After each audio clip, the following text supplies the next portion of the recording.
lied and wait for the right moment to return to form. Plotting, hiding, absorbing all that they could to become what destinies brought forth to them. To review movies. What the hell are you doing? We've already used this intro. I mean, you got a better idea? You know what I do? Here's your better idea.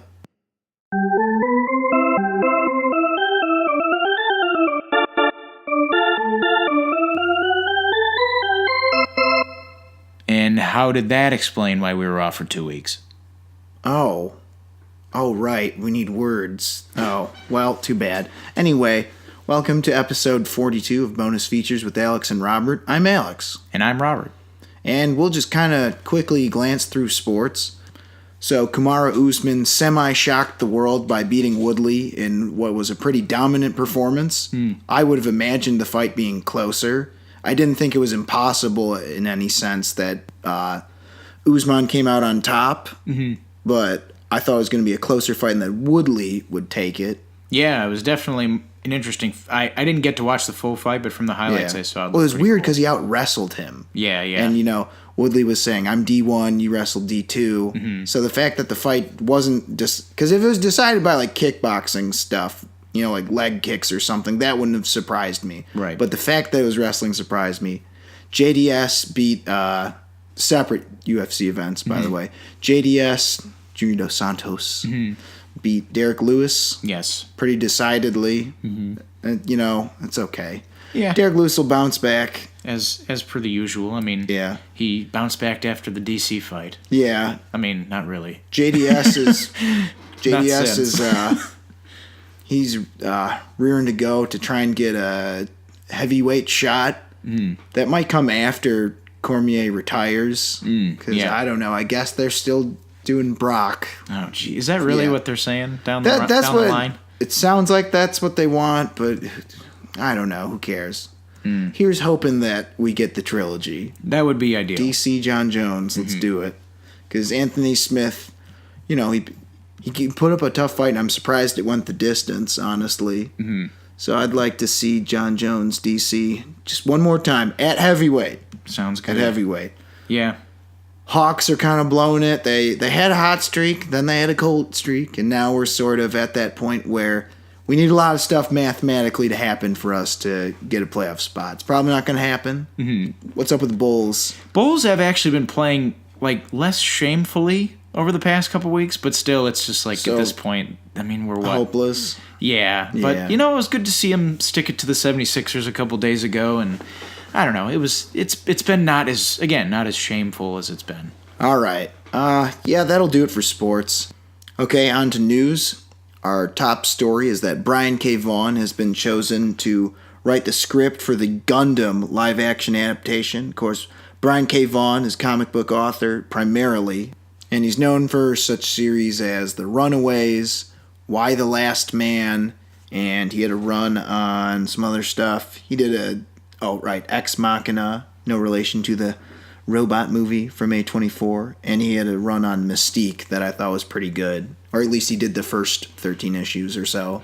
And as far as his TV work goes, movie work rather, also, he show ran and executive produced the TV series Under the Dome, and he also had wrote a bit of Lost, I think during seasons 3 and 4. Okay, 3 through 5 actually. So he's written a lot for the screen. But he's also this and his comic stuff prove that he's pretty well rounded. Yeah, and he deals in a lot of different genres: space operas, post-apocalyptic action. And the Mystique story was very much a spy story. It was pretty cool because it was Professor X needed someone to get their hands dirty, but I can't have my squeaky clean X-Men doing that. It's good stuff.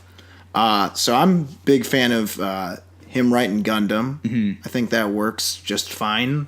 Yeah, I'd say so. It's an interesting poll, especially when you see the trend of a lot of comic book writers entering and phasing in and out of the world of TV and movies. Like Jeff Loeb is obviously still the president of Marvel TV. Right. Jeff Johns is, one of the foremost comic book writers, is doing Stargirl shows, is co-writing and co-storying movies like Wonder Woman and Aquaman.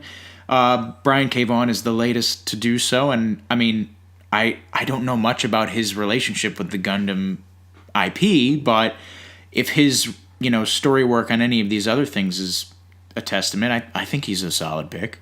It kind of seems like it's about damn time for Gundam. Yeah. People like giant robots. Yeah. And it's kind of always been around. Like, it's been one of those, like... It's one of the older anime, if I'm not mistaken. Yeah. What did it start in 78 or 9? Yeah. And it's one of those where, like, I feel like it's one of those that everybody knows. Like, it's like kind of like Dragon Ball Z, or like, what are some other ones? Like Pokemon, even though that's more of a game. But like, you see mechs in anime, you're like, oh, is that Gundam? And it probably is. That's one of the things. It's one of those proper nouns that it's almost like its own thing. Right. Like you say, hand me a Kleenex. It's like, oh, it's a Gundam. Like a giant robot. There's about a 1 in 3 chance, like, fans of genre kind of shit are going to call it a Gundam, possibly. Right. It's like it's either a Gundam, a mecha something, or whatever. Or it's a Neon Genesis Evangelion show.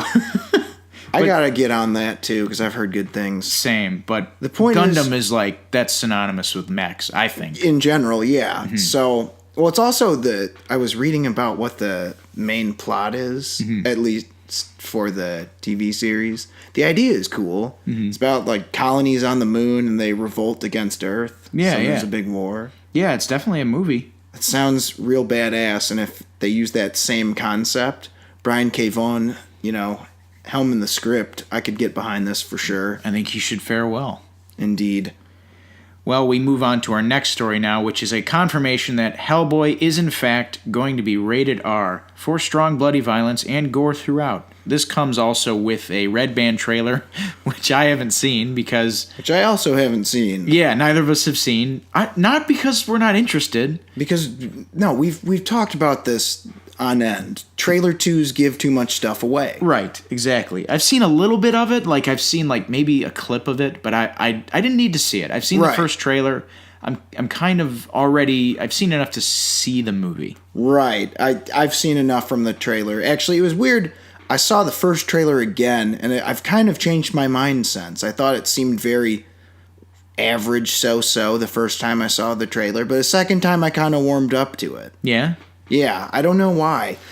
I think it's just... I saw it in front of something, a movie I saw recently, and I think what happens a lot of times when I see movie trailers in the theaters is sometimes there's just a little extra few shots here and there that you just didn't pay as much attention to. Sort of grab your attention more. Yeah. So this being R, yeah, I think that's fine. I just wonder how that... Do you think that's really going to affect its box office? Because Hellboy isn't something like Captain America or Batman where its fans are particularly younger. No, for sure. Like, even the original 2 Hellboy films were PG-13, and those didn't make a whole lot of money. But what I'm saying is those audiences, like, I don't know if you remember what everyone in your theater looked like when you saw them, because I saw both in theaters.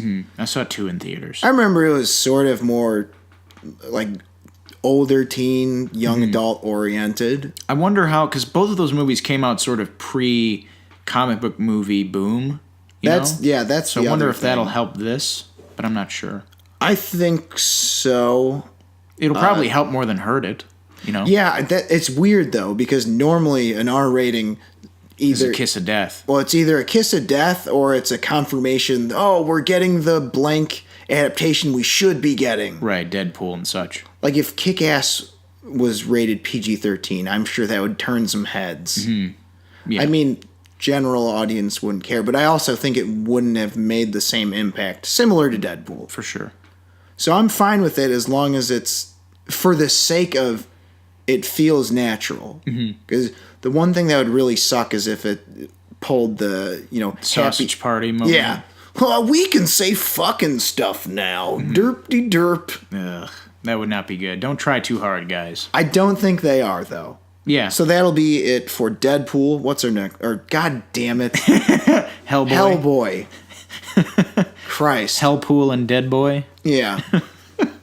Not to be confused with Dead Man. No. Yeah. No. Maybe coming soon to a DC Dark. I'm sure, Dark Justice League. I'm sure they have it in development as they do with their other 3,000 projects. Yeah, maybe we'll get our Arm Falls Off Boy movie. Jesus Christ, you read my mind. I was just about to say maybe after Arm Falls Off Boy. Right. Anyway, we have some more news. Speaking of DC, Aquaman 2 has its release date set for the year 2022. So that is sort of part one of this story. But I guess part one being, we're getting Aquaman 2. I mean, that's kind of expected. It made a shit ton of money. So it's on like the list of 20 highest grossing movies of all time now. Yeah, it's up there because it's a big feat. It hit a bill. Who would have thought it would have been Aquaman to make the biggest success, arguably, for the DCEU? I mean, I kind of get it because internationally, one of the important things is visual spectacle. Oh, and I underestimated that mermaid factor, man, with China. Yeah, they like mermaids. But also, I guess this was sort of reported or whatever. What's his name? Patrick Wilson was interviewed, and he said that he's not going to be the main villain. That's fine. Sure. I mean, he kind of seems like spoilers for Aquaman, I guess, but he goes to jail, so he's just going to be in fish jail. So it kind of seems like it was set up for Black Manta to get his revenge. Oh yes, and I'm a big fan of that. I like that too. Yeah. So maybe we'll get another "Damn you!" Damn you! Wouldn't mind that either. I like that. So that's part one. I mean, because, it is weird that they're waiting a long time, but I'd rather they take their time. Yeah. And especially since this first one was good. Yeah, no, that's not the part of this story that I have things to say about. Yeah. It's part two. It's time for another segment that we love to do. I'll play the clip. People, it's time for... Is It Bullshit?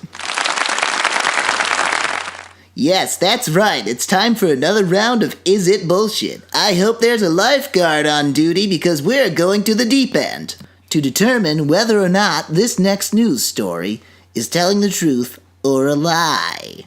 Okay, so, we're of course talking about WB's got this wacky idea that they're going to make a horror spinoff of Aquaman called The Trench. Because there's a scene where we visit the trench. There's all those weird goblin monster things. Yeah, the trench kraken people. Yeah. Yeah, so Peter Safran, I don't know how you pronounce his name. He said, quote, "We always, even from the early concept art days, loved the idea of a trench movie." And he said, then, when audiences embraced it in the movie itself the way they did, particularly that ant farm shot where the camera follows the trench creatures following Arthur and Mara down into the deep, we just knew that we had something very special there, and we knew what the movie should be, and consequently, I suspect that that's one that will come out significantly before Aquaman 2. So not only is there plan to make this movie, they say, but it is supposed to come out before Aquaman 2, hence the later release date of 2022 for Aquaman 2.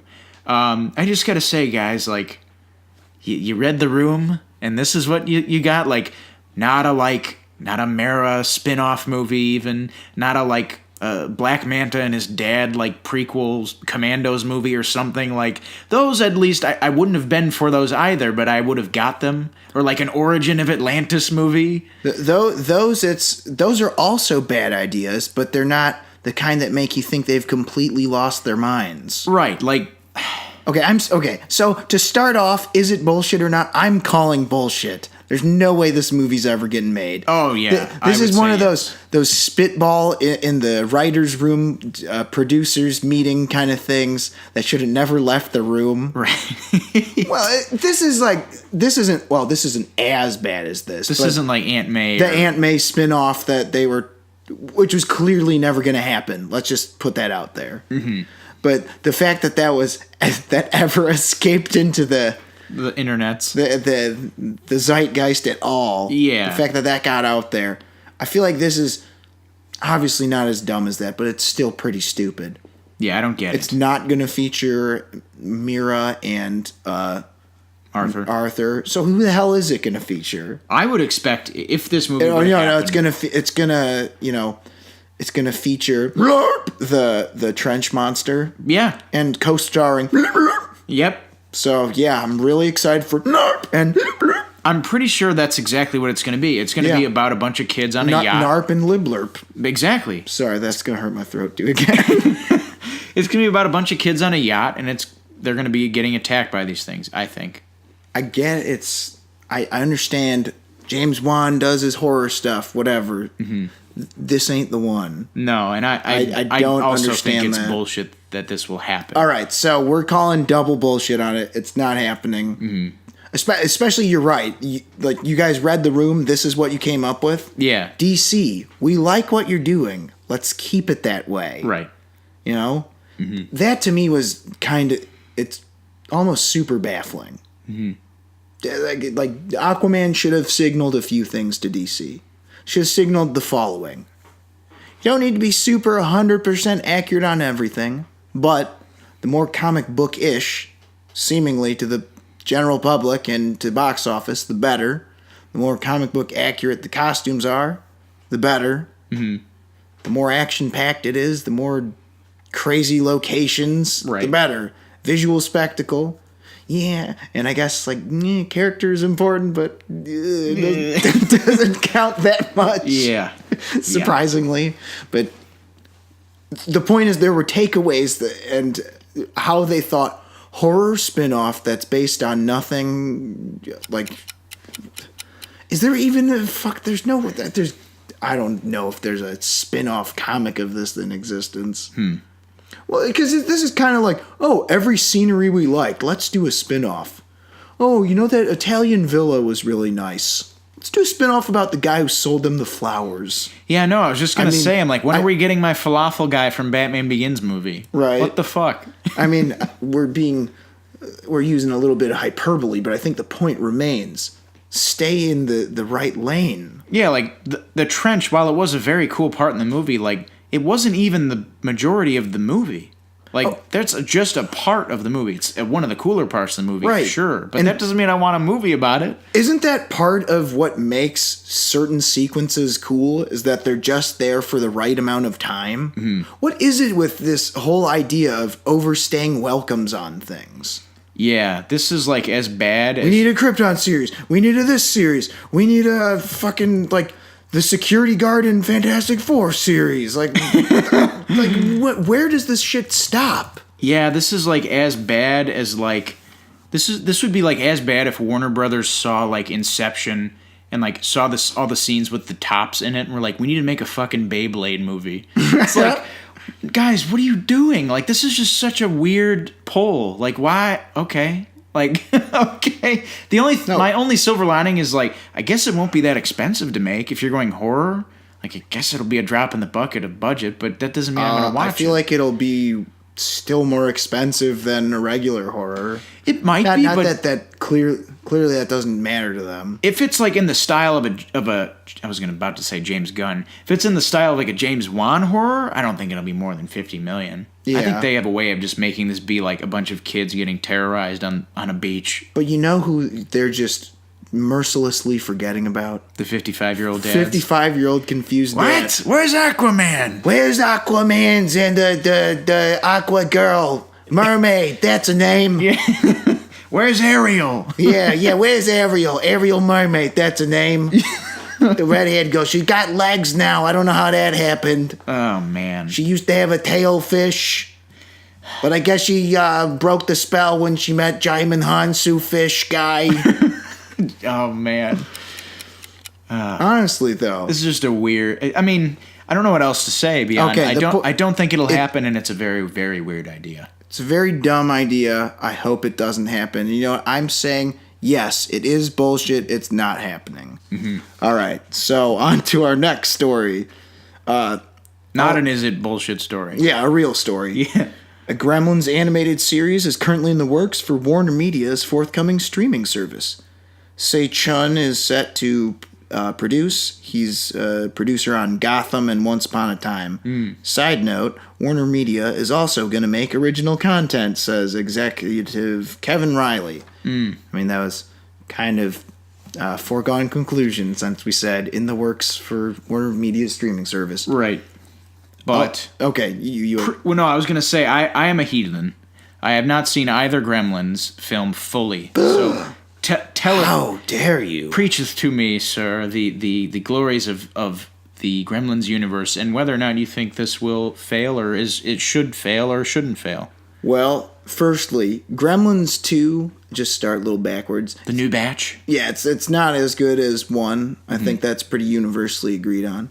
I haven't seen that one in a very long time. And actually, I don't know if I've seen that one the full way through. But 1, you are missing out, my friend. That's a classic. I know. Because it's so amazing how much it blindsides you. Because you think, oh, it's a funny comedy horror. But it's also fucking terrifying. You know, I was a sheltered child. There were some movies that I would have liked to have seen my parents didn't let me see. This was an autonomous choice. That was one Robert sheltered from himself. Like, nope, not going to like that one. But I have seen parts as of since then, and I want to see it. It's dark, it's creepy, and it's amazing. Yeah. And I'll say this. If people insist on doing, whatever reboot, redos, and the like, as we commonly bitch about on here, animated series to me is not one I have many problems with. Yeah? Because there's a lot of ways animated series can vary, so it's not the same thing. Or if you have an idea that works for an episode or an arc, that wouldn't work in a movie. What do you think about this? But in addition to that, it's also animated, so it looks and feels different. Right. Couple questions. How do you feel about the Sei-Chun edition? Nah, I don't really care one way or the other. Okay, and then the other question... I guess working on Gotham helps. Yeah.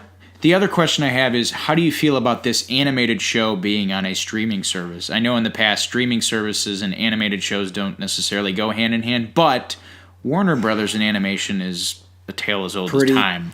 Right, so I think that helps.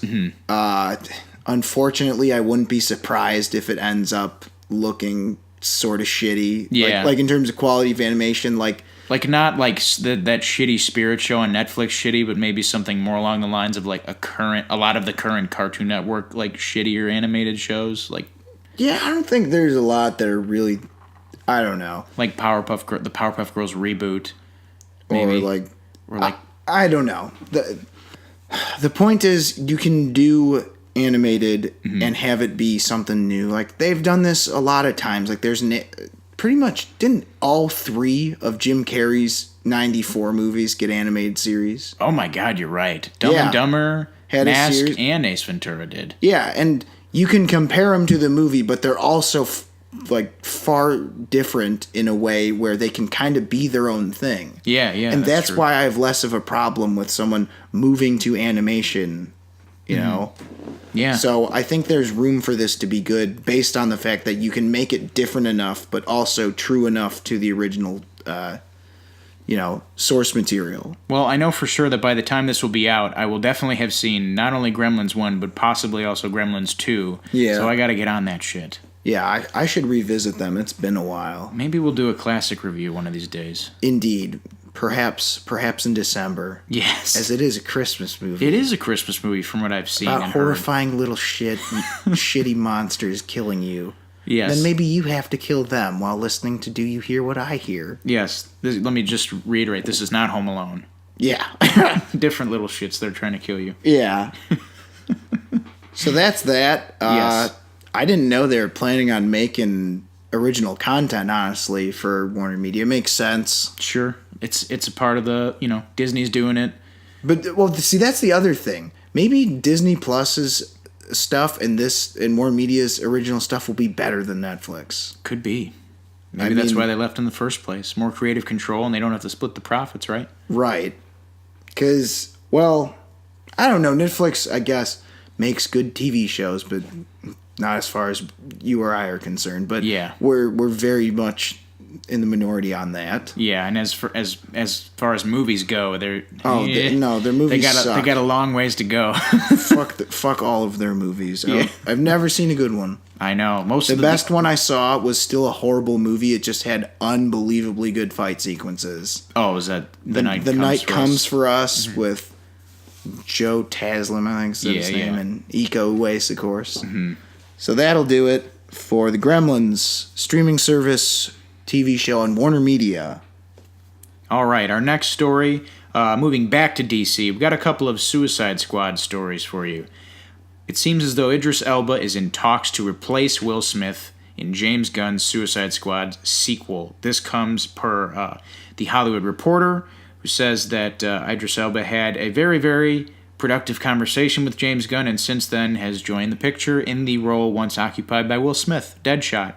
So that's massive news for me, and I think you as well. Love Idris Elba. I'm a big fan of this move. Yeah, I am too. And that's like... I was not a fan of Will Smith's take on Deadshot, really. You know, I like the guy. You know, like, he seems like a good dude outwardly. Sure. But God damn it, I just... There was something lacking. I agree.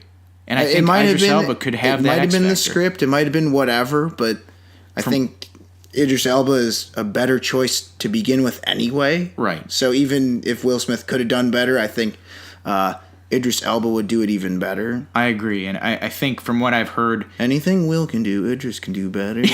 A little bit, but I mean... From He's what a we've better also... actor in general, too. Well, sort of. I mean, he's been nominated for Oscars, right? Yeah, And Will Smith is... Well, Will's been also nominated, but anyway. Point is... Will Smith, from what I've heard, is like... He's a little bit difficult to work with in that he's very hands-on with his projects. So I'm not blaming... in trailers for editing rooms and shit like that. Sits in the editing room, has final say over script.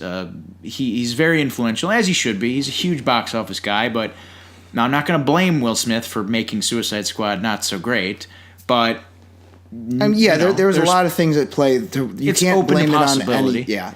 So maybe Idris Elba is the move for more than just, obviously more reasons than him just being a better choice.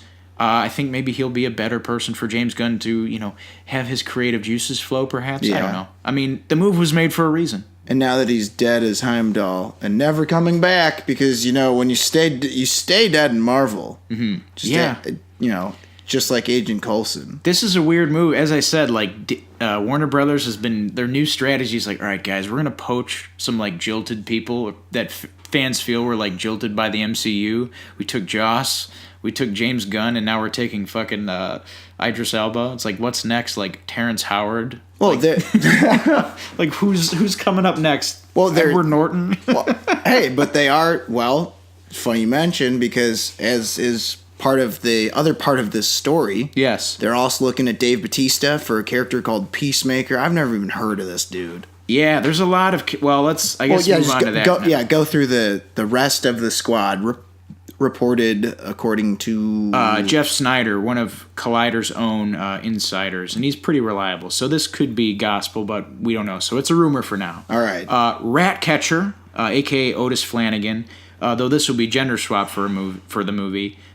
it sounds exactly as this person sounds. They have the power to manipulate rats. Yeah. Is an enemy of Batman. He's gross. Yes. King Shark, who you may have seen or may not have seen on an episode of Flash or two. Big shark humanoid man whose father is believed to be the so-called shark god, though others dismiss him as merely a savage mutation. Polka Dot Man, a.k.a. Mr. Polka Dot, another Batman villain who grows multicolored polka dots on his body that he can then turn into fireballs and other weapons.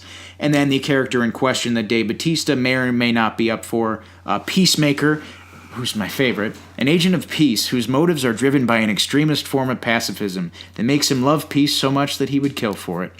Part of me also thinks that some of these are true because these sound right up James Gunn's alley of ridiculousness. Yeah, I was going to say, since these characters are so outlandish and almost on the cusp of being as dumb as Arm Falls Off Boy, since they're that, some of these are almost that level of ridiculousness. Mm-hmm. If this was a different writer and director, maybe I'd have some issues with it, but I think James Gunn, as we pointed out many times, made Tree and Raccoon work. Yeah. So why can't he make polka dots, rats, and pacifists beating the shit out of people and shooting the shit out of people or whatever? Yeah, right. I think that works. You know what, Polka Dot Man? If we don't get Paintball, or whatever the fuck his name from Stargirl, Paintball, yeah, the dude from Stargirl. If he's not on Stargirl, Polka Dot Man. Is it Polka Dot Man? Yes, or Mr. Polka Dot. Whatever. Dude with the dots. Yes. I could work with that for sure. That's that will suffice as a replacement, is my point. Yeah, this is a fun roster, if it's confirmed or not, or if this is even the final one. There could be added people, who knows? This could be seriously fucking goofy. This could be very goofy. And imagine this being rated R. Like James Gunn, like, Slither rated R. I was going to say, Super. like, this could be like the Super, where it's just super blue. Yeah. I could dig that. I could definitely dig that. And I'd heard some shit where it's like they're kind of more looking towards the old comics. I think Hollywood Reporter was saying that. Yeah. The John Ostrander run. Which is what I would hope people would look at, because that's the OG. It's such good stuff. Oh, yeah. That's the run. If I'm being frank and honest, though, I like the New 52 stuff the best. Yeah? I know that makes me a... Well, the New 52 stuff is what inspired one of the greatest animated flicks. Yeah. So I love Assault on Arkham. That's probably... Well, at least of the last, 4 or 5 years, that's my favorite animated movie. If you take, the bare bones, ideas of the original Ostrander run, and, you take the tone of the New 52 run and, Assault on Arkham, I think you have the perfect synthesis of what Suicide Squad should be. Yeah, I would say that's a fair statement. Just give them enough time to write the script, which it sounds like they will. Yeah. Well, it's weird, we've gone from, I don't believe you, DC, but now shit's starting to happen. Stuff's falling into place. And it started with Shazam. They're really filming this. They're really making this. There's a picture of Zachary Levi in costume. Birds of Prey, they're really filming this. And Joker. They've got lots and lots of set photos. Yeah. Huh. And then Joker. Yeah. Yeah, what the hell is it? What do you mean, Joker? They're filming it. It's done. Yeah. It's coming out this year. It's coming out. Huh. So I guess we believe him with Suicide Squad. Shit sounds like it's moving forward. When you put your money where your mouth is, I will act accordingly. Oh, by the way, I'm pretty sure Harley Quinn will be back. Yeah, Because, the reports have been going back and forth on that. Will she be back? Will the most, obvious selling point of Suicide Squad be back for a sequel? Yeah. Do they hate money? I agree. I'm pretty sure she'll be back. Oh, yeah, me too. And she'd actually fit in. That's actually weird how well she'd fit in with some of these characters. Oh, like Polka Dot Man? I was just about to say, I feel like she'd be best buds with him. Oh, man. Yeah, let's see. Hopefully we'll get some casting news here within the next couple of months, or maybe even weeks if we're lucky. I'm waiting. Yeah. Because this first bit of casting news, obviously, Idris Elba. I go back and I've changed my pronunciation of his name 85 times during this recording. Is it Idris or Idris? I don't know. Well, maybe it's Mr. Elba. I don't know. I feel so bad because I have such respect for the dude as a performer. But Mr. Elba, that's brilliant casting news, I'd say. Love the guy and glad he's joined the dark side. Indeed. Because he was much wasted as Heimdall, I'd say. I don't think he was wasted. It's just not a big part. Well, that's what I mean. That's like when they cast John C. Reilly as Star-Lord's friend in Guardians of the Galaxy. You're saying it's a waste of a casting. Really, really good actor. Yeah. Or it's and I'm not going to stop bringing this up. It's kind of like inviting someone who's a world-class athletic, to the set of unbelievable martial artist. Yeah. A master of Penchak Salat. 2 of them. Whatever, yeah. 2 of them, Yayan Ruhian and Iko Uwais, to do nothing but get thrown eaten. around by a CGI monster. Yeah, that's no good. Yeah, so I understand what you're saying entirely. So this will be another shot for him to do something real crazy in comics. Sure will. Comic movies, rather. For sure. All right. So as, Hollywood pretty much only makes, books and comic movies, on to another story about that. All right, so... we saw the final Dark Phoenix trailer. Yeah, I saw this in front of a couple movies actually recently. Same. So I was on the fence about whether or not I want to see it, and I've decided I'm going to put my foot down and I'm not going to see it. Yeah. Feels like a last-ditch effort. That's the word I would use to describe it, is desperate. Yeah. Though I hate myself, so I'm probably going to watch this anyway.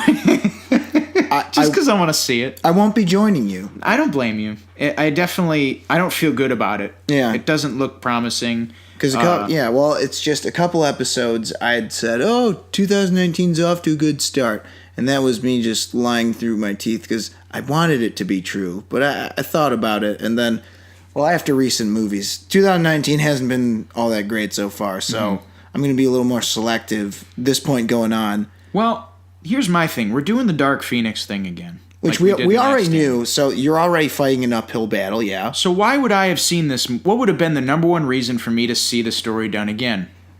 What's that? Is if they did it differently. Right. Does it look like they're doing it much differently than Last Stand? Not really. No. It's like, spoilers for the trailer. The spoilers for the trailer. First time I've ever said that. Yeah. She kills Mystique in the fucking trailer for this movie. Yeah. So it's like, that's not very different from Last Stand. Yeah, she that's kills kind. Cyclops. Well, she kills Cyclops. She kills Xavier. She kills a lot of Professor people. X, and Mystique's taken out of the equation. Yeah, she gets the. Well, she eventually turncoats on Magneto when she gets the cure, and she's no longer a mutant. Right. But she's essentially not in the movie for a good 2/3 of it. Right. And until at the very end. Oh yeah, and this lady gave us these files that told us where Magneto's hiding. Exactly. So this just basically looks like X-Men The Last Stand, but with some space shit added. But it just doesn't look all that good. No, it doesn't look great. I actually rewatched Last Stand not too long ago. Yeah? Because I watched it instead of the Oscars. Mm-hmm. I stand by my choice. Yeah. But not honestly, bad. Well, if you can get past their major fuck-ups, which I know that's... Which still stand, and that's asking a lot. Yeah. But it's a good, entertaining action movie. Yeah, it was a good time at the theater. Yeah, and this just doesn't look like the action's as good. No, if I'm being honest. I'm kind of morbidly curious to see how they... If they're showing me Mystique's death in the trailer, I'm morbidly curious to see how they deliver that. Or if they do anything more crazier than that. But what action sequences were at all memorable? There's something about a train, but it kind of looks like nothing. It's not anything we haven't seen before. No, that reminded me of the fucking the scene from Last Stand where Magneto flips the giant truck, the bus, semi or whatever it was. Yeah, this looks like it's toward the end or something. Yeah, I don't know. There's literally one shot in the whole trailer that I thought was cool. What's that? And that's when Storm's just going ham on the train. She's got a bunch of bolts of lightning, and I thought, all right, if the movie had more shots like this, which I can assure myself it won't, or more scenes like that, then I'd be down. But I very much doubt it's going to be very exciting. Just like the whole movie looks very bland. Yeah, I agree. It's just I'm not sure. I'm not sure this was the move for them. Why the fuck haven't they done Mr. Sinister yet? They've been alluding to him for like 15 movies now. It's like, guys, you might not ever get to... You're probably not going to ever get to make another X-Men movie.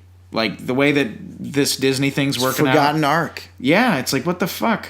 I like Mr. Sinister a lot. They just... I don't know.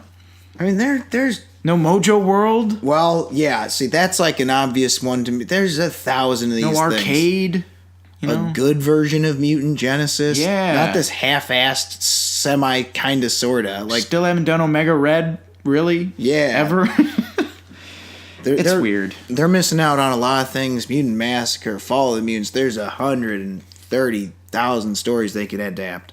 Anyway. X-Men, the franchise, cinematically speaking, has been up and down for the past 20 years. I feel like this is the final down. You might be right.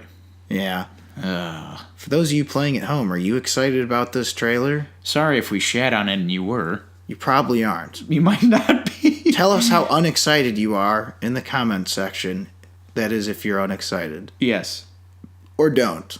Because maybe you're just like, I'm not even going to bother commenting. I'm just not excited. You ever notice that line in the fucking trailer where Magneto's basically like, I feel like part of it was almost like not even Magneto speaking, like it was Michael Fassbender in an outtake where he's just bitching about the movie. He was like, there's always some speech, there's always some bullshit. It's like, does he want to be on set? No, it's just like, is he? Shut up, keep rolling. Oh, great. But no, I'm not feeling great about it. Yeah. There's someone actually pointed out how it's like almost blow for blow the same. Of Last Stand? Yeah, it's like, oh, we're going to have a big showdown in this weird neighborhood. Yeah. Shit's going to be floating. Yeah. Yeah. It's all Charles's fault. Yep. Again. Oh, yeah, exactly. It's the same movie. He suppressed the Phoenix persona. You know what? Maybe this movie will just make people learn to appreciate The Last Stand a bit more. It's not so bad. Maybe. Well, no, I don't know. I think most people just have their issues and think it sucks, and that's fine. Mm-hmm.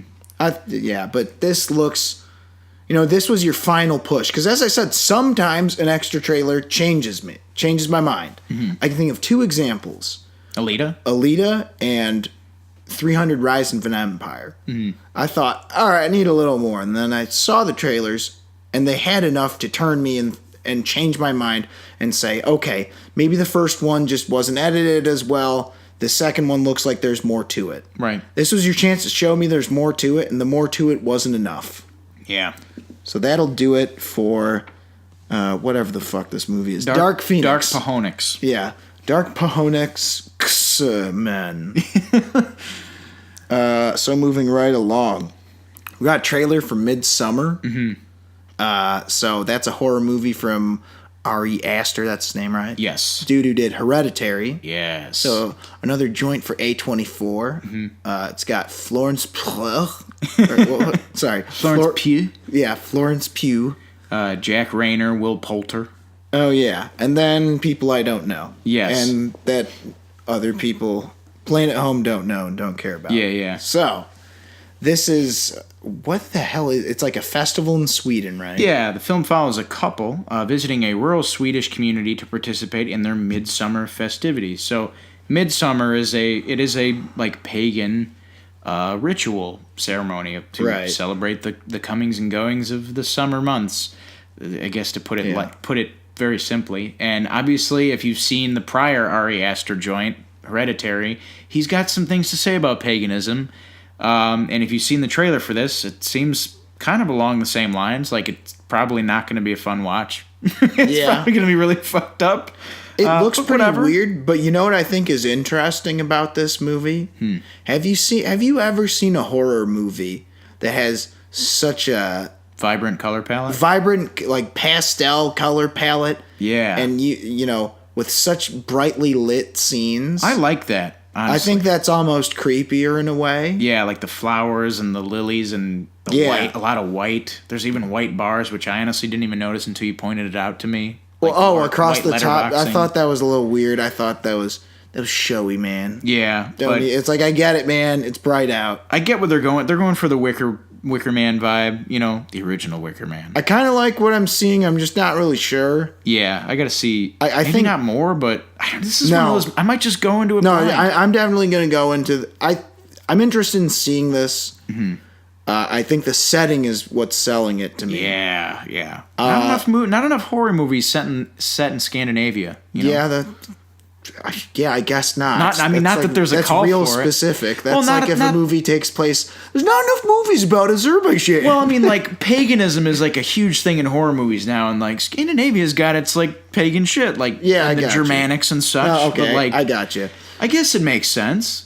You know what? I think it is the only thing that was bugging me about this trailer. Let me guess. It's that fucking sound trope. That sound motif.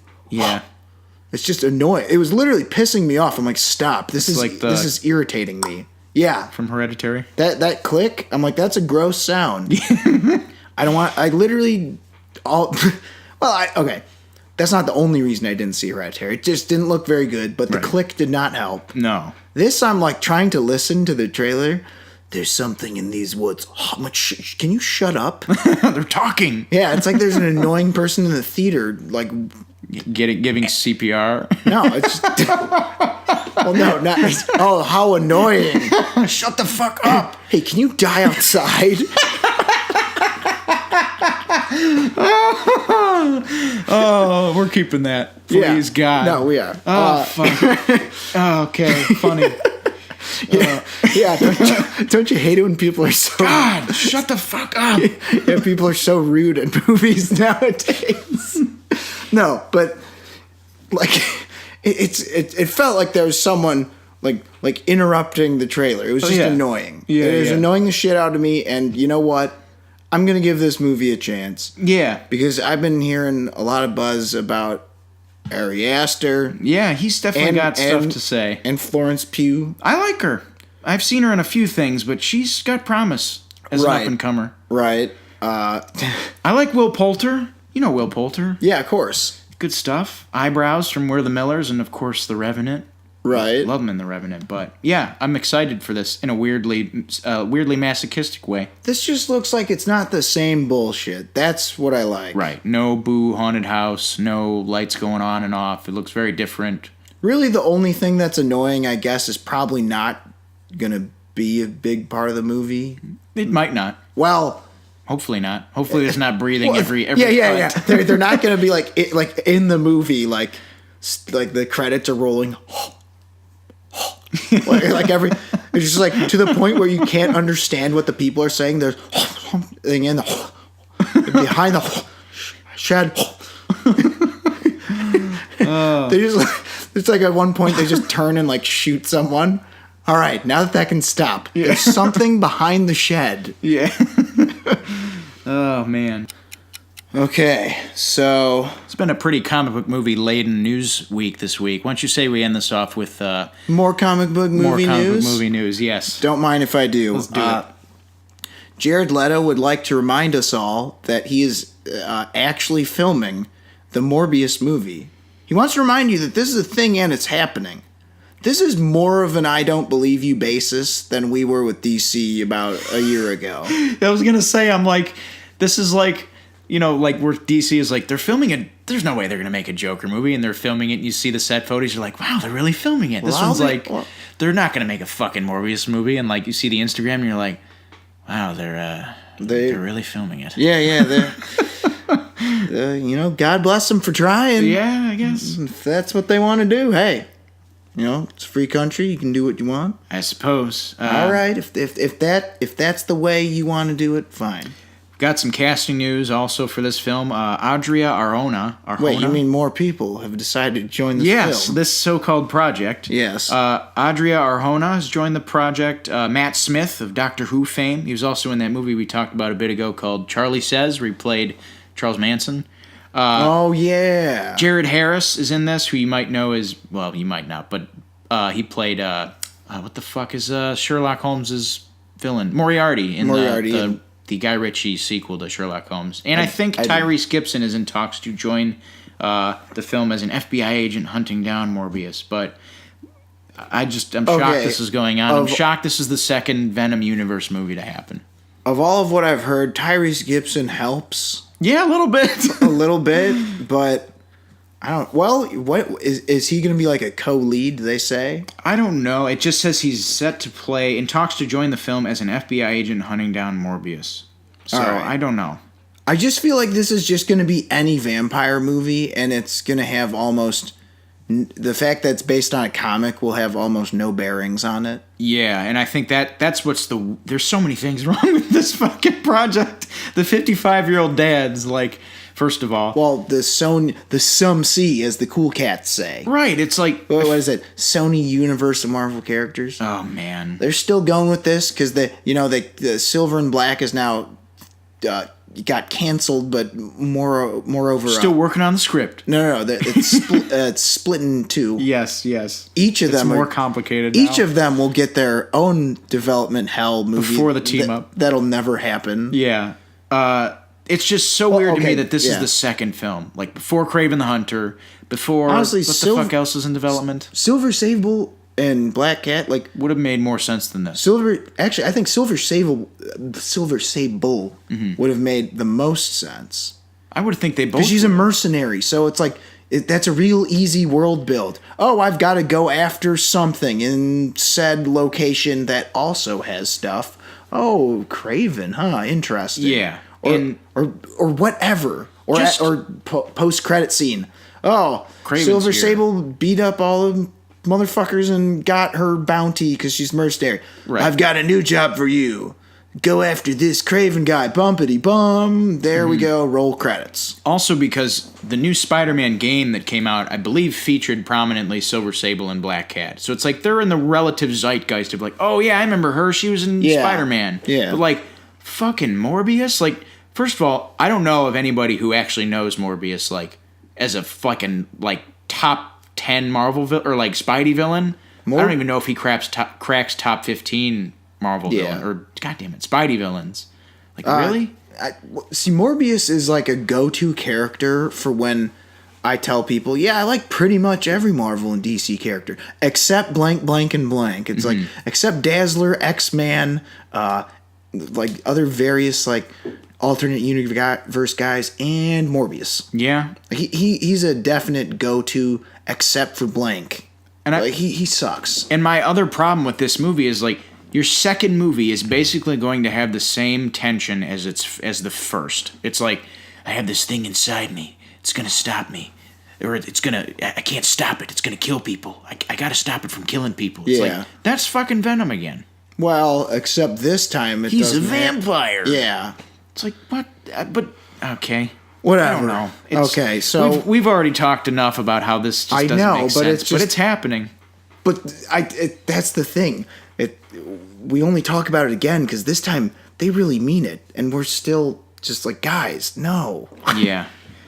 This could become this might have a better chance of becoming a 2 out of 2 bombs than we think, though, because... Oh, I would... You know what? I would welcome that with open arms. Well, the writers of Gods of Egypt are writing this. Oh, man, this could be an amazing crappy movie. Matt Sazama and Burke Sharpless. They wrote Dracula Untold, The Last Witch Hunter, Gods of Egypt. They had a story by credit on Power Rangers, and they are also showrunners on the new Lost in Space reboot. So didn't see that. This could have potential for being really dumb. You know what? Hopefully it's fun dumb. Bring it on. If it's fun dumb, I'll eat crow and take back all the... Well, not really. I'll still say that it's shitty, but at least I'll have a good time. Right. All right, so that'll do it for the news. So moving on to the review section, we start off with a review for the 21st film in the MCU, the Marvel Cinematic Universe, that is, Captain Marvel. It comes directed by Anna Boden and Ryan Fleck, starring, of course, Brie Larson. Both of us saw it this weekend, yes? Indeed we did. All right, so just talking about expectations, I know you might have actually had higher expectations for this than I did. I know I had a lot of worries going into that trailer, or after that trailer, rather. I had pretty damn high expectations because there's a lot to work with, with Skrulls, her having some pretty, what's the word? Advanced powers? Yeah, advanced powers. Kree, the war. Well, the Kree Skrull thing, there's a lot of further world building stuff that I was looking forward to. Mm-hmm. And honestly, I'll just bottom line it pretty quickly.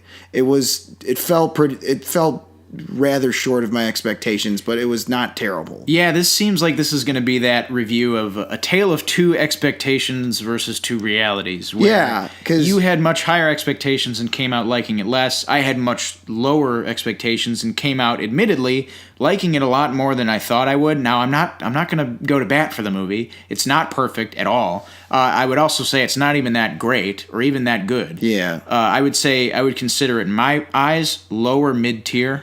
Like, along the lines, comparatively to, like, in my opinion, a Doctor Strange or an Ant-Man, where it's like, it's good, but not, it's definitely needs work. All right, so let's get to this movie. What worked, what didn't work for you?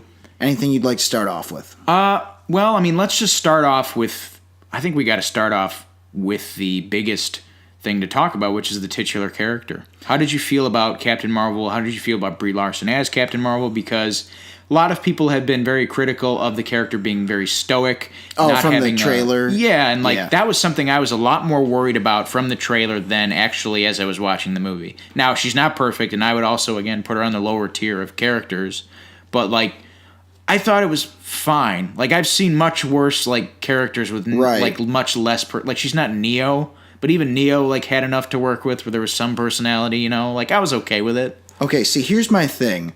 I didn't really think her character was all that great, or like I thought she was kind of boring. Yeah, and like the lines where they're trying to make her have a personality, she reminded me of like you're hanging out with a bunch of your friends, and there's just one person who just is the joke killer. Yeah, it's like and then everyone just gets quiet. Like her lines where she's trying to add personality, I felt like they're trying too hard, and most of her performance is a little boring. Whatever, but with an action movie that's supposed to have fuckloads of action in it, you can work around that. Right. You're telling me, like, Arnie's performance as Commando. Yeah, John Matrix in Commando. Oh, what an Oscar-winning performance! Yeah, brought a tear to my eye. Right, like, right. whoa, wow.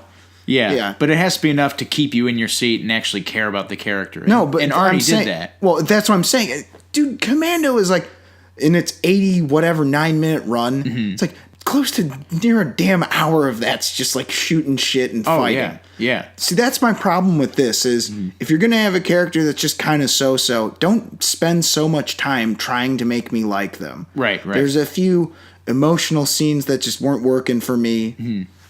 Her character's a little bland. Yeah. I didn't find a lot of her lines funny. Honestly, I'm being real. I don't think I laughed out loud more than like twice at this movie. I think that's one of the other big portions of this film that's a problem is just the script. And that stems from the character. That's script everything.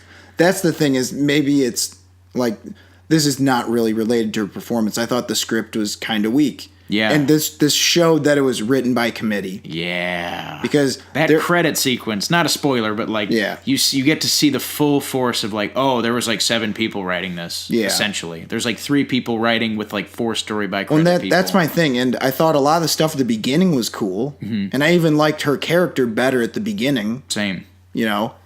Because this isn't a spoiler. She starts off with Star Force, and I was very interested in that. And then the second this movie gets to Earth, I was a little less interested. And something occurred to me. You probably could have made basically the same story and had very little of it take place on Earth. Yeah. This could have been on, what's the fucking planet from Guardians of the Galaxy? Xandar, you know? Like, it could have been any other planet. Any of those planets or the planets from the beginning. Right. Or on spaceships, almost like Star Trek style of... Right. Or Star Wars style of some kind. I think that I agree with that sentiment, especially in that it wanted to capitalize on the nostalgia a bit too much. Which I think is apparent. Oh, you're talking about the 90s stuff? Oh, yeah. I think that's definitely why they said it here. That was actually something I was like middle on. I thought they knew how to like let the movie breathe and not constantly beat you over the head with 90s shit. There were a couple times where I'm like, yeah, I remember. There's a couple times like, shut up, get on with it. But it's not as bad as that sort of trope has been in other things recently. Right. Let's see. I got that, when the action was good, you know... It was pretty good. It was pretty standout. Like, the first half hour of this movie was, holy shit. Like, yes, more of this. I was really, really on board. Yeah. And as I said, it kind of...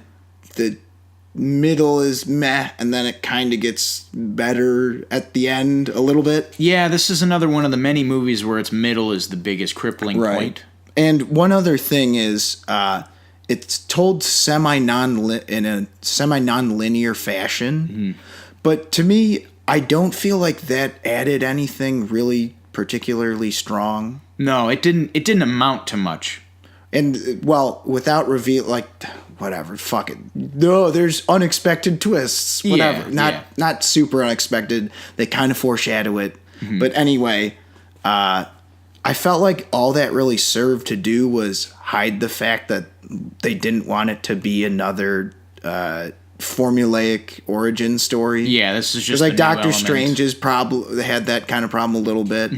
This is just like, it's Iron Man, but with trippy visuals. This is like, it's kind of just like every other Marvel origin movie, but there's some non-linear elements. I get what you mean. Yeah. What'd you think of Nick Fury? I mean, Jesus Christ, I loved him. He's great. I thought the de-aging technology looked fantastic. That's seamless. All right, that's something I was going to say that I would use the word flawless. It was excellent. I only thought about it for maybe half a second. Oh yeah, the de-aging. Yeah, and then I completely forgot the rest of the way through. That was nothing short of incredible. And you layer on top of that Sam Jack. Top of his game as per the usual. Right. It's probably one of the more consistent... It probably is the most consistently enjoyable element in the movie. It was Sam Jackson. Yeah. All around. How he looked, how he was, composed, his performance, all of it. It's one thing about, like, people are saying it was a buddy cop thing with him and Carol Danvers. Yeah. I didn't really get that vibe, and I don't really think there's much chemistry. No, but like I felt like I get what you mean. Most of the scenes he was in, he was kind of carrying the weight. Yeah, but I definitely like if there was any sense of character that I got, it was if there were more scenes that I wanted, it was scenes of them interacting because I was like, all right, I'm starting to learn a little bit more about Carol Danvers. You know, like, I learned more about her through those interactions than I did in her fucking flashbacks. Yeah, the flashbacks. Where I'm like, all right, you know, like, not to spoil the flashbacks, but, like, you learn more about... Flashbacks were very, like, Disney Channel bad. A little bit, where it's like... My point is you learn more about her through her interacting with those around her rather than, like, seeing what the fuck... I don't know about you, but when I'm swinging with ropes with my army buddies, we all like to point and laugh at someone who falls, like, 2 stories. Yeah. And it should be dead. Yeah. I don't know about you, I don't but know. when I'm just being... When my daughter almost dies in a fucking car accident, go-kart accident... A go-kart that's going like 5 miles per hour. Does like 15 somersaults and like comes to a crash. Yeah, I'm gonna yell at her. I'm gonna chastise her. Anyway, it could have been handled better. There are a lot of those scenes, and that's something else. Again, it just goes back to the script. There's some elements in this that could have been fine-tuned, could have been sharpened a little bit. Yeah, I mean, she was like fine, I guess.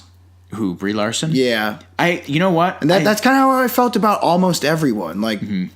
Agent Coulson was fine. There. Yeah. Kind of didn't really need to be in the movie. Yeah. I felt. It was cool to see him there. I just felt like shit was cool. I felt like Sam Jack was the only standout performance to me. Ben Mendelsohn as Talos, the main Skrull. I liked him a lot. I just thought he was underutilized. Yeah, he was a little bit. Mm-hmm. Well, do you want to move on to spoilers? Sure. Yeah, let's do it. Let's I'm done. Let's break the seal. All right, so neck implant.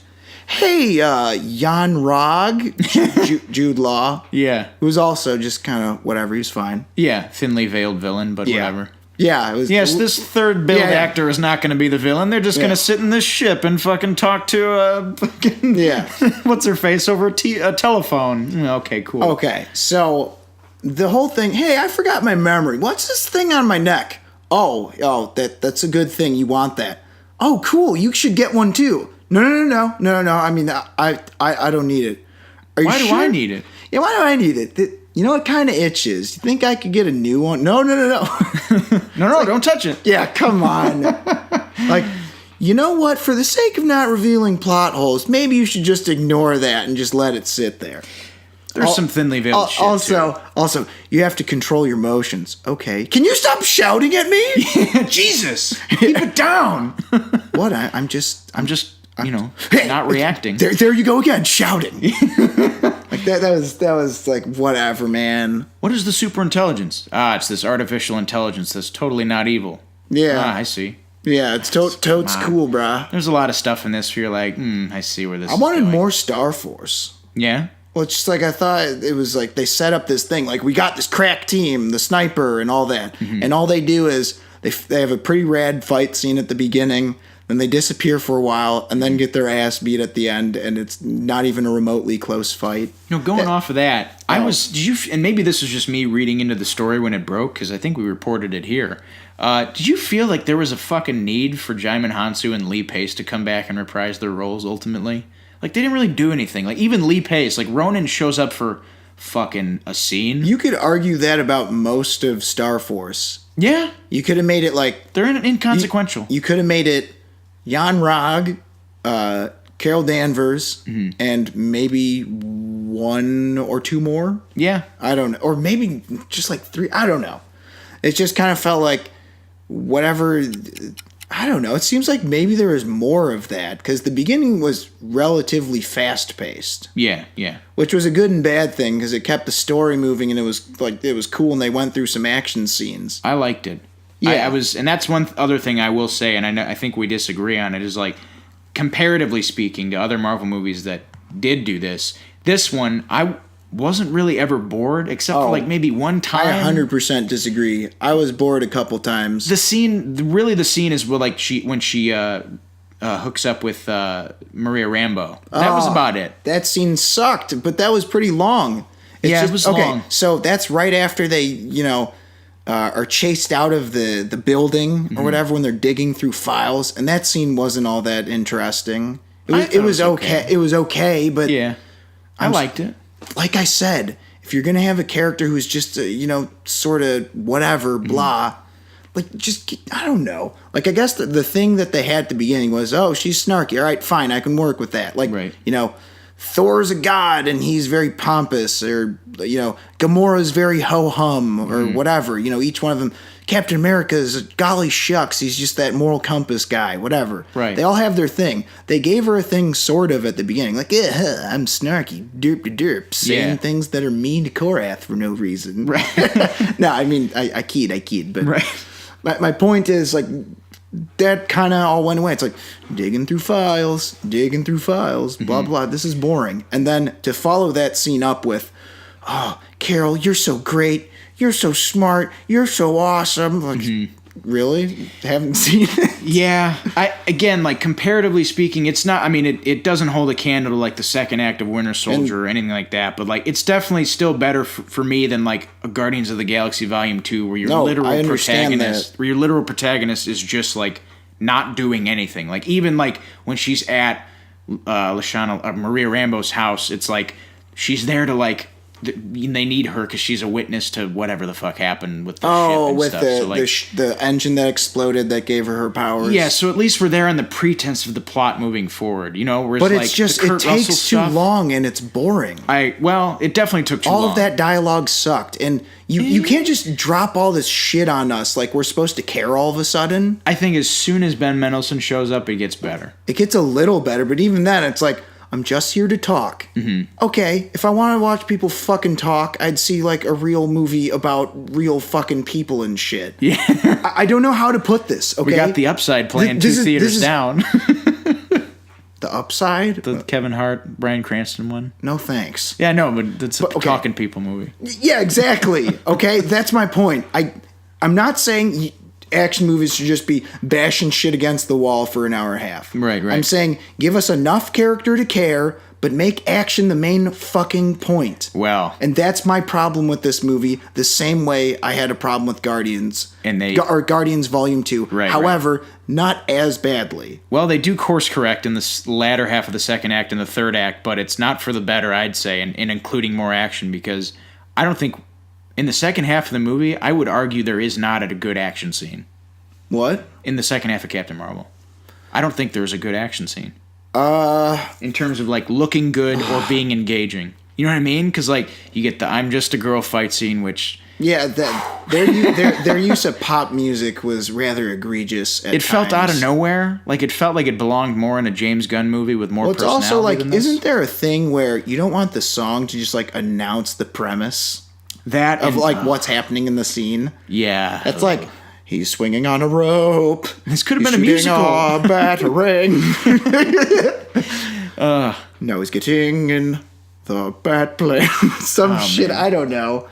Yeah, but I thought that was cheesy. But that fight pissed me off, too, because it's like, oh, sweet, we're going to see her beat the shit out of all of Star Force. Psych, kind of, because you can't tell what the fuck is going on. Everything's dark, and, like, fucking everything, the lights are, like, really dim for some reason. And then that's the final sequence. That's why, like, my favorite scenes, even though they were also dark and also had... The beginning? Yeah. They were a little dark, but you could still see what was going on. And the camera, it wasn't so shaky as it was following the action tightly at times, which, sort of equates to shaky cam. Yeah, no, it didn't bother me, It was like a stiller shaky cam, I guess. Yeah, like I could see what was going on, whereas with the fight scene in question with the darkness, I couldn't see anything. And then the climax that followed that, there was no tension at all. Well, because this is what I was saying is the Wonder Woman arc is...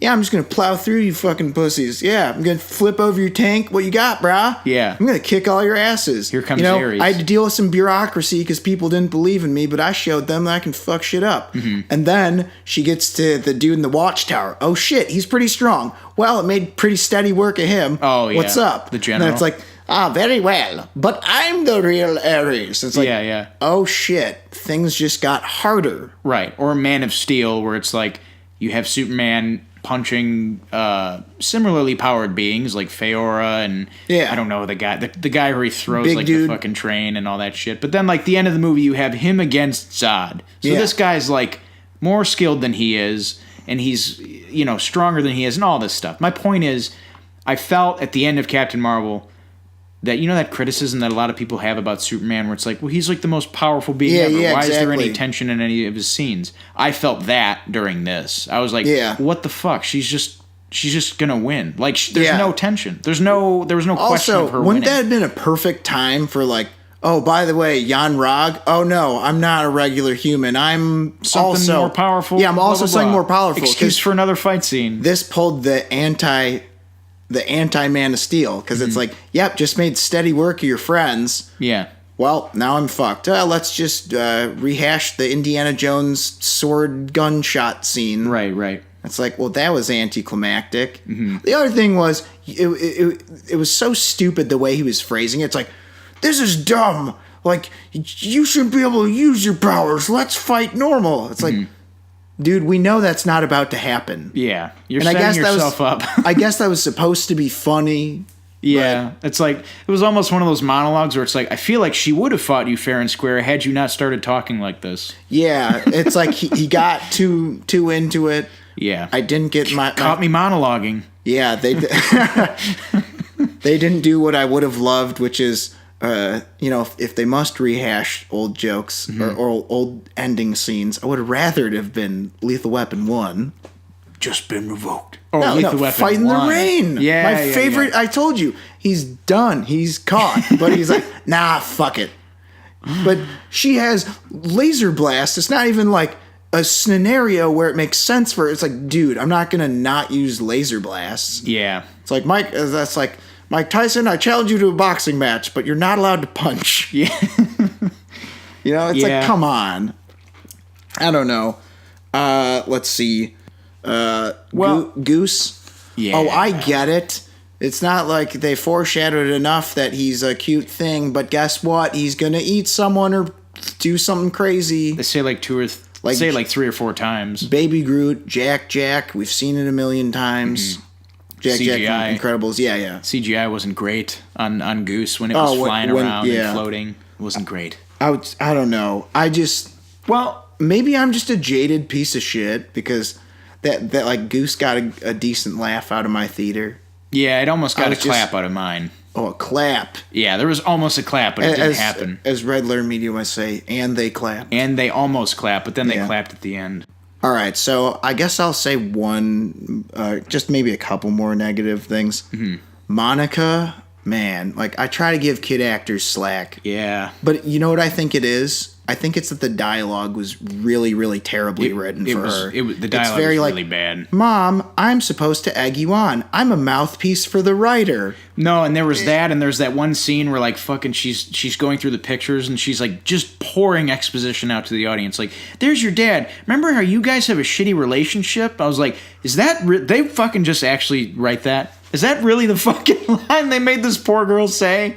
Come on, like I don't even know adults that really? can deliver because that. In that montage, he seemed like a stand-up guy. Yeah, it's like, are you kidding me? We know that. Oh my god, it was just that was no bueno. Yeah.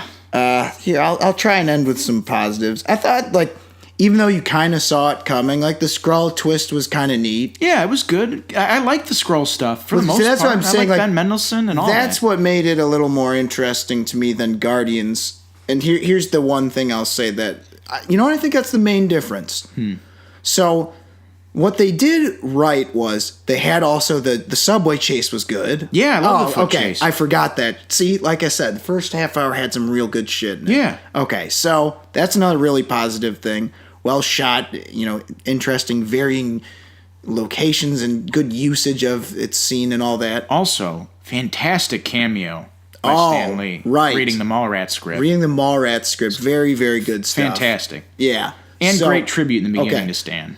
But here's my thing. Mm-hmm. So, instead of it being, oh, we're good guys and we're getting along, but no, I'm a bad guy. It was, there's something actively going on that she's fighting and then learns that it's a flip, it's a topsy-turvy situation where they flip places. Right. Oh, shit, I've been fighting the wrong enemy. Not, oh shit, I've been talking and fraternizing with the enemy. Right. Which is what Guardians 2 did. I really like the Skrull stuff, and I thought the shape-shifting elements were really cool. Like that's actually something I wish they used more of. Yeah, because in the first half, like the Coulson thing, where he's in the car with Sam Jack, like, that's a great twist. That's a fun scene. That was almost a problem, though. Once they revealed that they're really the good guys, they only used it once, and it was a really obvious time. Like, give me the cat, just, I got it from here. Yeah. Also, one real quick thing.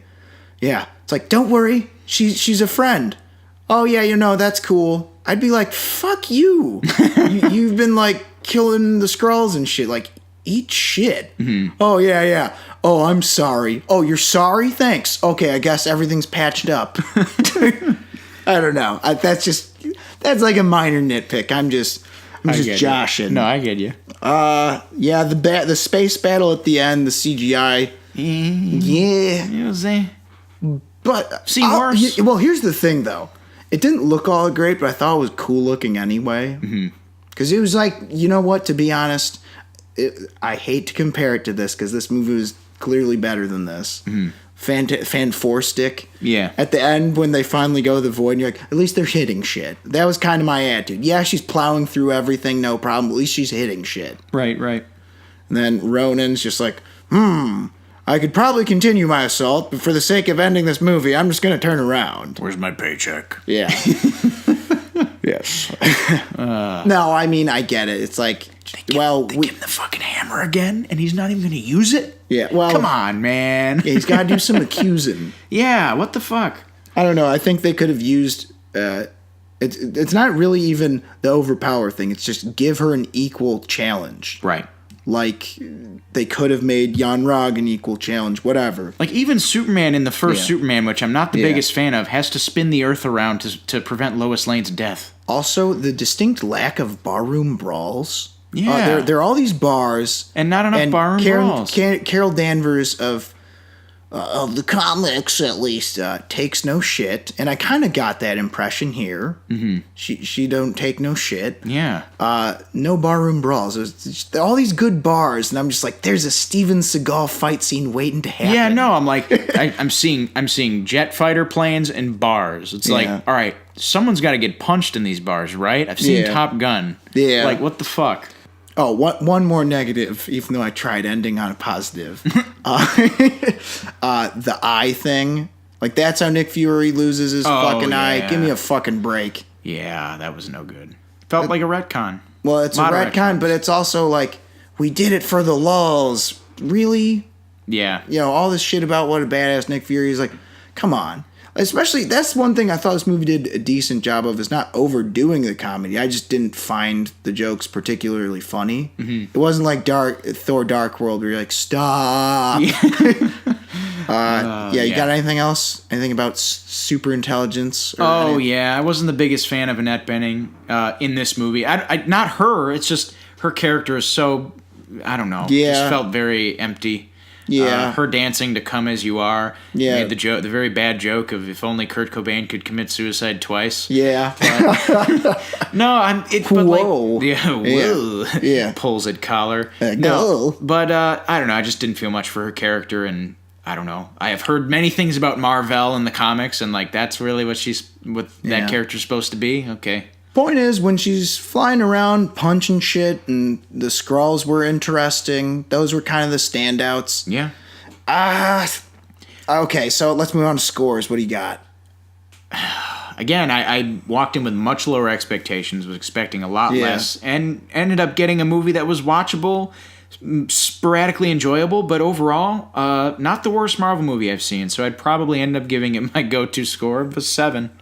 This might sound a little low. I mean, hey, there are lower scores. No, it's all right. It was just an okay movie. Not the best, not the worst. I might have to see it again. Mm-hmm. I'm gonna give this 2.5 out of 5. That's not terrible. The third act had some significant downtime, which I didn't dig. So it's a 12 out of 15, right? 2.5 out of 5 for me. Yeah, no, I was wrong. That's a 9.5 out of 15. That's not great. Yeah, that's not that good. I don't know. I'd have to see it again. I had high expectations, so that'll do it for Captain Marvel. And now we move on to our review of Happy Death Day to You.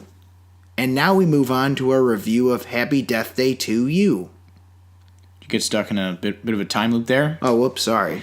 It happens.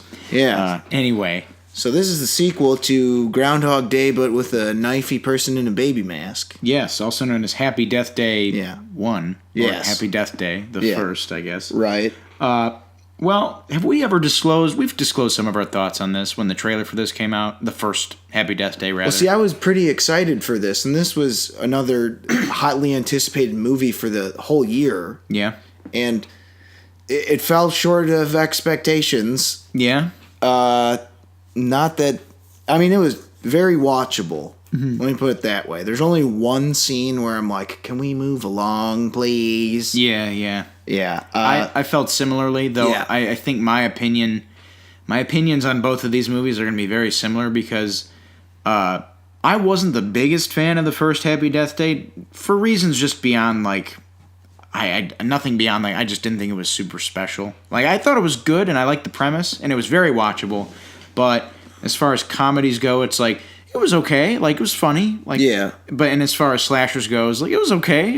There were some good slasher scenes. I mean, you could, for sure, you can only do so much with PG-13. Right, and that was my issue more. I'm just saying, as a big horror fan, and, well, frankly, more of a horror fan nostalgic for times of yesteryear. It was a good twist on the genre. Yeah, it was a cool, like, idea, but, you know, if something's halfway decent, like, that's enough to get me in the theater for horror. Yeah. Because there's just, like, the supernatural shit I'm not into. So, the first one interested me because of the slasher element, and then, of course, the new time loop thing, and it's like, all right, you're combining things, it works. Right. The problem is, this time, it gets a little caught up in its own bullshit. The sci-fi rules, for instance, in this, were not... I don't know if I'm just too dumb to follow along. Like, they didn't feel very clear to me. No, there was definitely a lot of, like, BS, I felt. Yeah. The only thing with the sci-fi that I felt was, like, I admired the attempt. And, like, I understood that, like, this is inherently a franchise that's based on the premise of redundancy. So I'm like, you know what? What are you going to do new the second time around? So they're like, all right, we'll include some sci-fi stuff. I'm like, all right, this is at least different from the original. So that's something I took into account. It's not very well executed. But in which is kind of what I expected. And it's funny you mentioned that, like, they're going to try and explain it and explore it more. That's actually something that's like a kind of a commonly occurring theme in horror movies, is that the more you explain it, the shittier it gets. Yeah, I don't know why that always is. I think with Michael. Well, it's like, oh, the mystery is what makes it scary. But I don't know. It's just like horror movies are so easy to make sequels. Right. There's simplicity in scary, and when you explain things or you try and complexify it gets less scary. Yeah, that is a weird thing. That kind of happened here. But you know what's weird also is I almost felt like the slasher element played second fiddle to the sci-fi. Yeah. It almost felt like a detriment in this one. Like, oh yeah, and then there's this killer. Fuck. Yeah, whatever. Let's take care of that. Yeah, it's almost inconsequential. It's inconsequential, and that annoys me because it's another case of marketing something different than what we were sold. Yeah. I understood that there's going to be a little more sci-fi in this. That's fine. But I didn't think that the horror would take such a backseat the way it did in this. Yeah. As far as good things, I think once again, Jessica Roth proves that, like, this franchise is hers. Like, she wears it on her shoulders. She has for every movie. And she, once again, like, shows, like, she is eminently watchable in this role. She does a fantastic job, I thought. Yeah, she was extremely good in this role. She brought it in every scene. Yeah. She can do it all, too. Like, she did the comedy. She did the emotional stuff. Yeah. But at the same time, I thought there was one emotional scene where they were pouring it on a little thick. Yeah, there's and I kind of was just sitting towards there. The end. Yeah, can we move on? Yeah. Like, I get it. You're good at acting. You've proven your point. Whatever. Israel Broussard, he's all right. I thought the other standouts were all of what's the boyfriend's name? Well, Israel Broussard's the actor. His name? Carter? Carter. All his friends are real funny. Oh, like Samar and... Ryan and... I'm going by the character names. Ryan and Co., the ones working on the time travel device. Yeah. They were funny. I thought there was one scene with the Danielle character that was pretty ridiculous. Which, oh god, yeah. I mean, yeah, I know what you know what? The scene we're talking about, we're going non-spoilers. At least they're trying to make something like blatantly comedic instead of this like mumbling, just name reference bullshit that other comedies do. Yeah, it wasn't that great, and I guess it didn't fit tonally with the movie. Yeah, that happens sometimes. But at least they're fucking trying something. Like, you know that scene in the first Happy Death Day? This isn't really a spoiler, but like that scene where she's like spying on her boyfriend, who you find out later is gay, and she's like wearing like camo, and she's got like trifocal goggles and shit, and it's like, when the fuck did I step into a fucking a Happy Madison movie? It's like, what the fuck? Like, there's at least 2 jokes in this where I'm what? I almost think like it's one of those things where if you wrote the whole movie like that, it would have made sense. Yeah, like, and it only happens during montages. I felt like it was at least funny because it was supposed, like, at least it seemed like it was supposed to be kind of cringy because of the Danielle and the loop she's stuck in. Yeah. In that particular scene, right. Was supposed to be, was that her name? Danielle? Yeah, Danielle. Okay, yeah. The leader of the sorority. Yeah, the frenemy of the first movie. I thought there was a decent amount of laughs. Yeah, it's got a good amount, and most of that comes from Jessica Roth. And I think the fact that it was comedic saved it a little bit from some of the, like, overall, like, looseness of the sci-fi that wasn't working for me. Yeah, I agree with you. I think overall it is still it's a worthy effort. Like, I appreciated it. I appreciated them coming back to this and saying, all right, how are we going to do this different? How are we not going to do the same movie over again? And it didn't work as well. I think that's kind of the problem is it didn't work well enough where I'm interested in the third one. Yeah, I think I agree. But it's weird, though, because I feel similarly, though. Am I crazy, or was this movie not very long? No, it definitely felt short. It was 100 minutes. Okay, you know what? I like that about it. It knew not to do that bullshit where, now we're a blockbuster. We got to make it way too long. Yeah. It stayed within a relatively appropriate run time. It got bigger without exploding. So to speak. Yeah. So overall, it just the sci-fi was not really what's the word, like explained very well. Yeah, it was unclear. Yeah, they didn't really lay out the rules all that well, but it was decently funny. I disliked the fact that the horror was basically gone. Mm-hmm. However, because I was like entertained most of it, except for like a couple scenes here and there that were just like, what the fuck? Mm-hmm. I'll give it a 3 out of 5. Yeah, I'm not much higher or lower than that. I'm actually going to give it the same score because as much as I liked the first one, I wasn't super thrilled with the horror. Mostly just a level of it being PG-13 and such. So I didn't mind to see it take a back seat. At least they were doing something new. It was watchable. 6 out of 10. All right, so that totals it to 9 out of 10. A 9 out of 15. 9 out of 15. So that'll do it for our review of Happy Death Day to You. So that'll do it for our review of Happy Death Day to You. Whoops, got stuck in another loop. Let's just end the episode. Okay. Thank you for listening to episode 42 of Bonus Features with Alex and Robert. I'm Alex. And I'm Robert. And now we're going to do some quick corrections. I don't know how many episodes it was, and no one cares, but hey. I said Jeff Garrett over and over again when we were talking about the Guitar Smash compilation. It's good old JJ, Jeff Jarrett. Yeah. I'd like to make that correction. Also, it's Idris Elba. It's Idris Elba. Idris or Idris. Either is acceptable. So no hard Idris. So no Idris. Okay. Yes. Idris or Idris? Idris. So there you have it. A couple of random corrections.